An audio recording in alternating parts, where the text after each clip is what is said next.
Hey there, I'm Ken, and this is CRT. Welcome.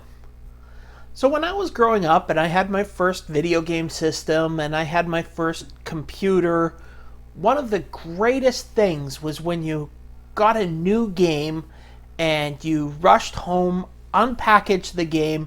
The first thing you did was you looked through the instruction book at all of the pictures and everything else in there, just imagining what it was going to be like to play that game.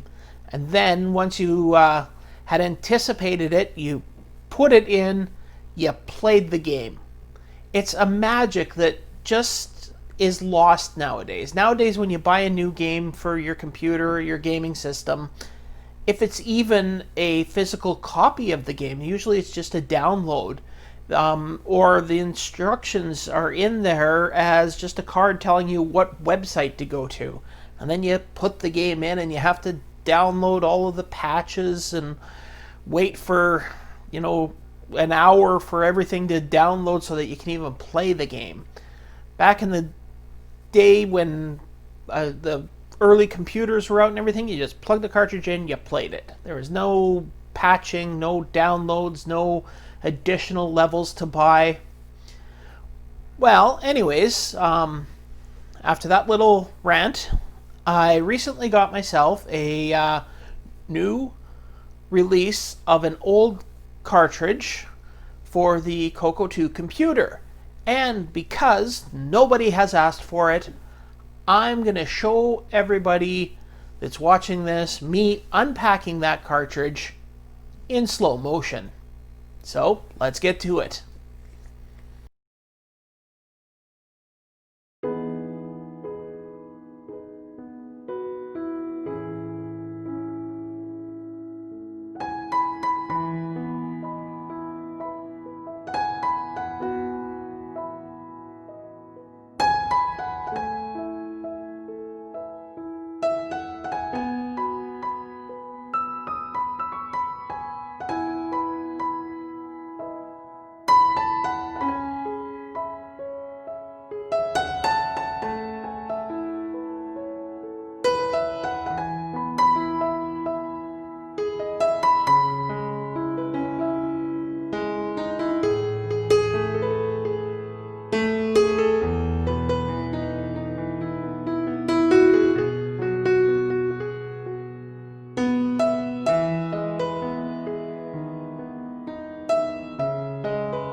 There we go. I hope you enjoyed this slow motion look at unboxing a new release of an old game that's new to me. So, a new game. Anyways, I hope you like that. You can, if you did, you can give it a thumbs up. You can comment below. You can, you could even subscribe to the channel. You could do all three. You could do 2 of those. You could do none of those. I mean, really, it's up to you. But if you do any of them, it's greatly appreciated. Anyways, I got nothing else to say, so I will see you next time, and I'm going to play some video games.